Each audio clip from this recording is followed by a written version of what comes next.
What is the K-shaped economy and how does it affect you?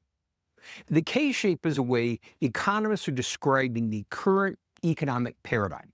It's a way of describing the divergent paths of the wealthy and everyone else. Taking the K, that upward slanting arm represents the high net worth, who are relatively unaffected by economic circumstances, and in fact continue to grow their wealth, while the downward sloping leg represents everyone else. Now, I personally think a better way to describe this is like a lowercase I. Picture that dot floating there, representing the top 20% or so, who again are relatively disconnected from economic reality and pressure. But the body represents everyone else, who to varying degrees and increasingly are feeling the pressure. Because it's not just a feeling, it is a reality. And consequences are things like the spread, the acceptance of side gigs, and so on, which we'll come back to in a moment. Now, there are a number of factors that have contributed to this, some of which we may cover in upcoming episodes. But one that we need to recognize is for those who immediately turn to the government to fix the inequality, the disconnect, you need to recognize much of this are consequences of government actions. It's the unintended consequences of policies. It also means, though, that no matter how well-intentioned their plans are, their strategies, they are almost certainly just going to exacerbate the problem. Now, my point is not for us to create a sense of fear, but of awareness. And we don't give specific direction often on this channel because everybody's situation is unique. But we do want to challenge your mindset, expand your thinking, and set you on a path of success. So, a few thoughts, and this doesn't mean they're easy. The first is awareness, recognizing it is a reality. It's not just an impression or a feeling. And the other side is it's not transitory.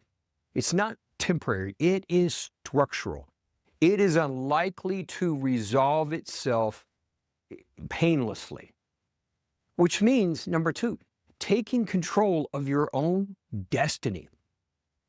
Part of taking control of your own destiny is also recognizing, which we again will cover in upcoming episodes, that so many things that we have accepted as workable, normal, things like social contracts, certain expectations are increasingly fading away, meaning you have to be responsible for your own destiny, financially and otherwise.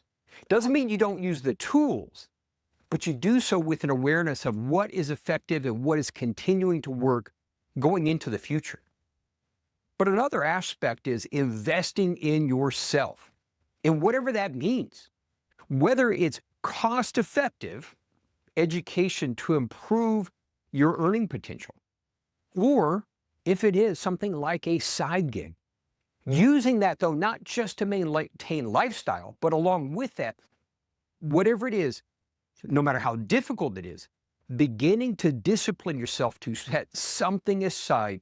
That's your investment in the future. No matter how high your income grows, without that wealth fund, without that freedom fund, you never break free of the cycle. You never achieve real freedom. And along with that, then, avoiding gimmicks, quick get-rich-quick schemes, shortcuts, that while they may seem compelling, actually slow down your progress. They become a distraction. As we'll cover again in upcoming episodes, is looking for productive assets that will build for your future. Ultimately, again, it's about understanding the need to take control, take charge of your own destiny. It's the recognition that you can no longer rely on programs and policies for your future, but on yourself. Stay tuned for more.